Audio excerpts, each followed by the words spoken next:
Thank you, Mr. Chairman. And I did, other than not being able to get the video from Senator Sinema, I want to thank our colleagues, Senator Klobuchar and Blunt, for their hard work on getting this system set up so our committee and other committees in the Senate could participate this way. This has been a great experience and great work by the people who are working the audio and video. So thank them for all of that. I wanted to go back to Mr. Fanning. I started at my opening round of questioning this issue about the supply chain and losing a workforce that is hard to replace. One of the things that has come up in the implementation of the CARES Act is that the definition of national security has limited the applications.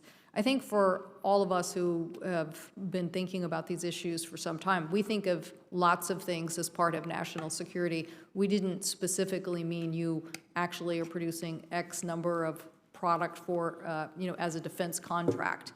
I mean, in general, we think that airlines and having an airline sector is part of national security. So what do we need to do to fix that element of the language? Or what do we have to do to clarify? Because we were clear, and so we're definitely going to communicate to Treasury about this.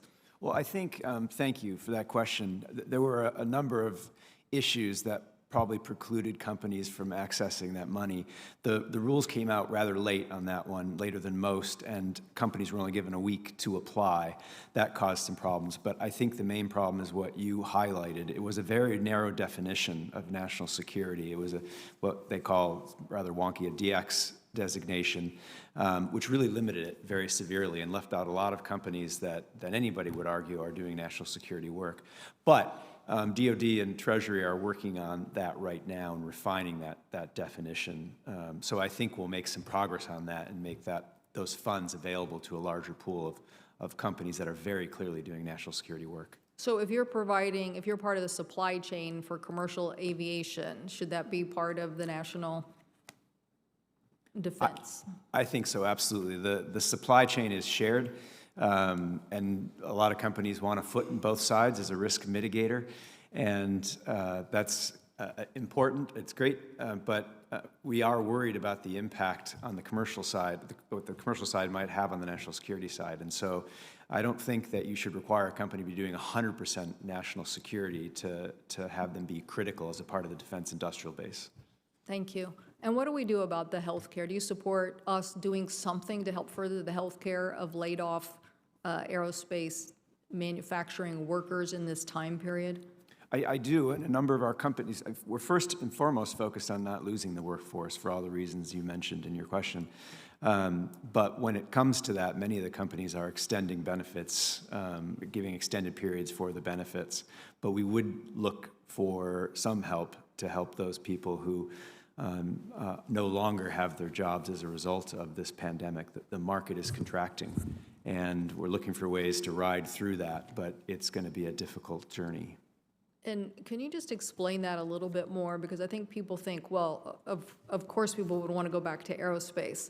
But the point is, if you lose your job in aerospace manufacturing now, and you have 1 year, you have 1 month of health care from your employer, you can, under their COBRA system. And then you could yourself purchase another year, or I think it's 12 months of that.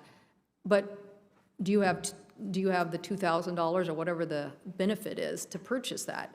If you don't, you're going to not hang around and wait for the aerospace job to come back. Maybe I'm explaining it for you, but anyway, I want to emphasize how critical it is that if we want to retain these workers and retain them being able to help us again in aerospace, which is a very competitive environment, that we need to do something about healthcare.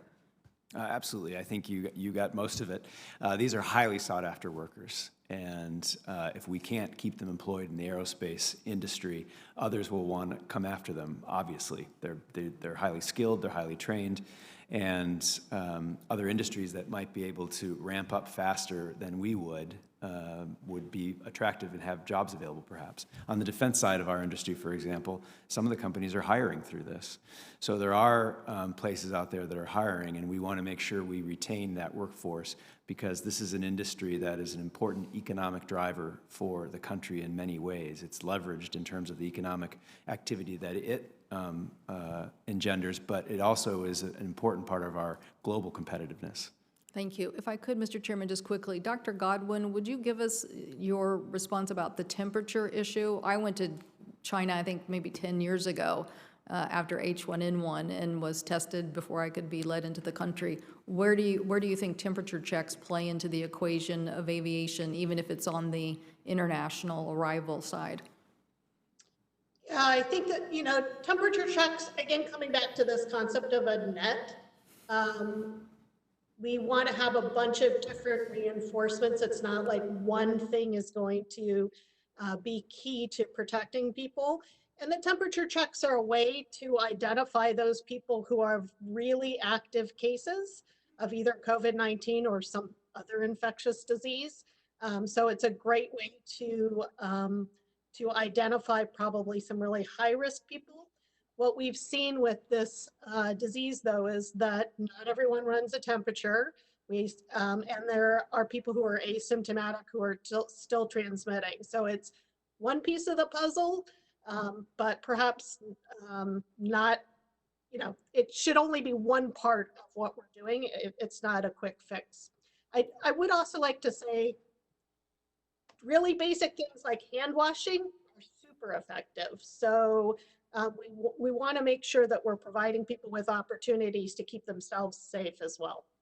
Thank you. And thank you, Mr. Chairman. And to this last point about what is it going to take to get the public going again, somebody mentioned it, one of our witnesses, I would say it's listening to Dr. Godwin and the healthcare officials. That's what's going to convince the public when they say, if these standards are here and this is what will make us safe, that's where we need to start. Thank you, Mr. Chairman. Thank you.